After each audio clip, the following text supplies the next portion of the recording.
Guten Tag. This is going to be our second video on German pronunciations. The first video focused more on the names to make sure that we're all saying the names the same way, but this video is going to focus in on specific German words in the script. So if at any point you sing or say a German word, you're going to want to watch this video. If you don't say anything in German or sing anything in German the whole time, then you don't have to watch this video, but why wouldn't you, right? Why wouldn't you watch it? And then our third video is going to focus in on the accents, so stay tuned for that one. I decided let's try and go in alphabetical order. So if you need to skip ahead, totally good, totally good. But our first word is going to be Anschluss. Anschluss. This is a very important word, and in German it means alignment. Historically, der Anschluss is the time when Austria aligned themselves with the Nazis for the first time. And in fact, most of them were on board with it. About 90% of voters said, yep, we're in favor of der Anschluss.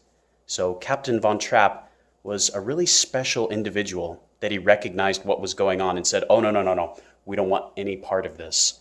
So most Austrians, I don't think knew where the Nazis were headed at this time, but people will recognize this word from history books, so it's important we get it just right.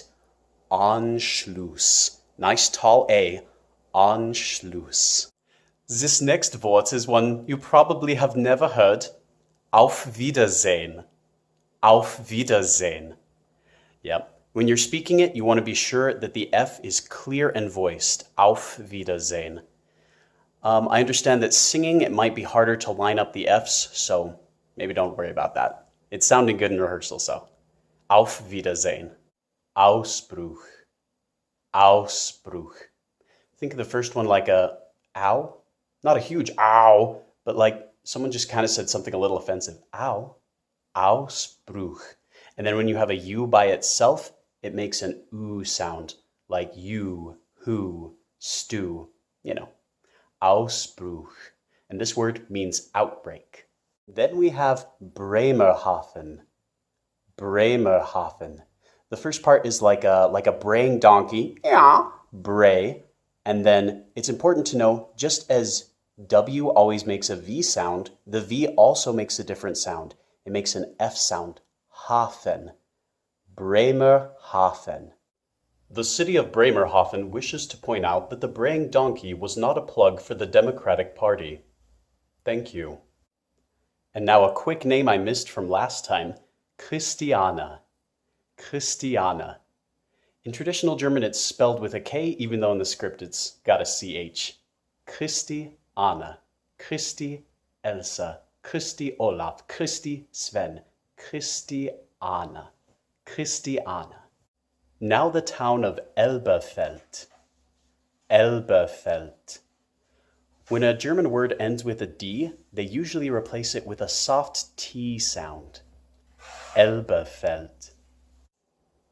Whenever we have an AU in German, it always says au, as in Auf Wiedersehen, Frau, Gauleiter, Hauptmann. It always makes an au sound. So when we look at the word Fräulein, it's confusing because it's misspelled in the script. A couple of you put it together and you're like, wait, shouldn't this be Fraulein?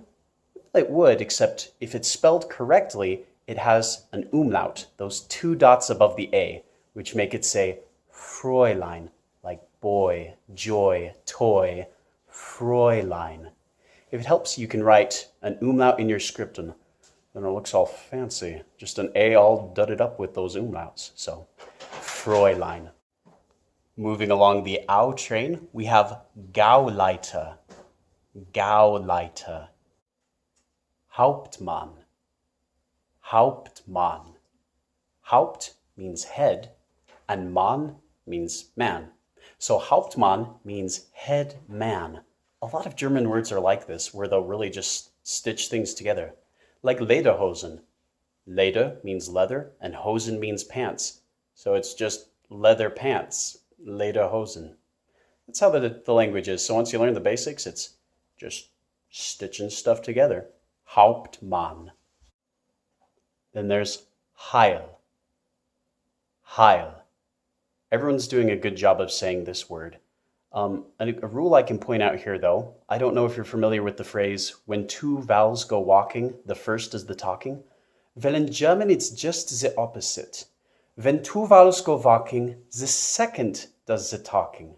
So if you have an I and an E, whichever one is second will say its name. That's why this one's Hale, or if we have a name like Liesel, E is second, and so E says its name. So if you're ever unsure as you're looking through these different words, whichever letter's second, that's the one that's going to say his name. Yeah? Yeah. Herr Wegen. Herr Wegen. Think Herr first, and the emphasis is on the second syllable, we. Herr Wegen. Irmgard. Irmgard.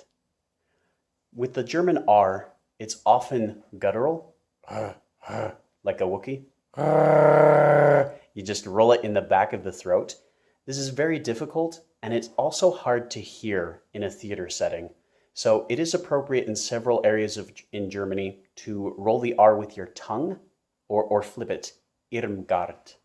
Irmgard. Again, that D ends with a T sound. Irmgard. Karlsberg. Karlsberg. Kalt in German means cold, and Berg means mountain. So this old form of kalt, Kaltz, it literally means cold mountain. Not the most imaginative naming, but there you go. Karlsberg. Then there's Ländle. Ländle. Mürbach. Mürbach. Again, it's great if you can flip or roll that R. If not, is okay. Is okay. Mürbach.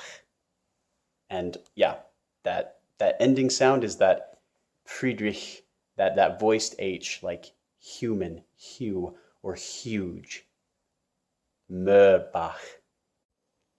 Nonnberg Abbey. Nonnberg Abbey. Think of the beginning like in Italian, no. Nonnberg Abbey. And the G makes a soft, small K sound. Ostmark. Ostmark. When Captain von Trapp says there is no Austria anymore, he's right. When the Nazis took over, they changed the name of Austria to Ostmark, which means the East March, the Eastern March. Ostmark. Sängerbunds. Sängerbunds. For that first vowel, think zing, zang, bing, bang, or dang. Dang's a good one. Sänger. And then for the second vowel, the U by itself always makes the oo sound. Sängerbunds. Sängerbunds. And now for a quick nerd moment. Let's go to the nerd closet. Nope, still just my regular closet. Okay. Sängerbunds should be spelled with an A with an umlaut, but actually when the typewriter was first invented, they didn't have extra keys for these vowels with umlauts. So oftentimes, instead of putting umlauts over the top or going back through documents and trying to fit those in, they would just put an E next to the vowel that's supposed to have those two dot umlauts. Just as a way of saying, hey, this should be here, but we weren't about to invent a whole new keyboard just to fit in the umlauts. So you'll often see a lot of words spelled with an E. That should not be there. Sängerbunds. Another name that's very briefly mentioned, Schweiger. Schweiger. Again, since the I comes second, that's why it says its name. Schweiger. St. Agatha's Church. St. Agatha's Church. Keeping both A's nice and tall. Agatha. Steinhart. Steinhart. In German, when an S and a T are together, it makes a sh sound before you begin the T. Steinhart. We'll get into this more with the next video, but if you're ad-libbing in the one scene and you want to say stop, stop, I think that would be pretty funny because Germans who have that S and T sound together, they'll come to America and they'll often be like, stop, stop. So that's a good one that we can do. But yeah, steinhart, it literally means stone hard. Steinhart. The Third Reich. The Third Reich. Being careful to keep that ending like Friedrich, a voiced ich laut, like huge. The Third Reich. But wait a moment, Ben. You said that there was no TH sound in German. Why are you saying third? Yeah, you got me. Well, it's because I've listened to several German announcers and historians. They will often say it, the Third Reich.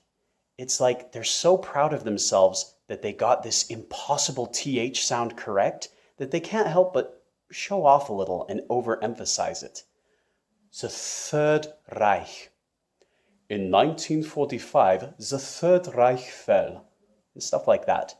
So I also think we should do this for the sake of our audience. Because if we say the Third Reich, it gets kind of jumbled together and hard to understand. But by overemphasizing that TH, the Third Reich, it's understandable and it's authentic German. The Third Reich. Ulrich. Ulrich. Remember that U by itself makes the U sound? Ulrich. Watzmann. Watzmann. Okay, unless I'm much mistaken, that's all of our German words. If I missed any, es tut mir leid. It does me suffering. Just go ahead and let me know. I'll be more than happy to help you with that pronunciation. I'm always happy to help. Just reach out to me. I love this language. I love this show. I love what you guys are doing with the characters. So, yep, when you have questions, let me know. And bis bald. Until soon.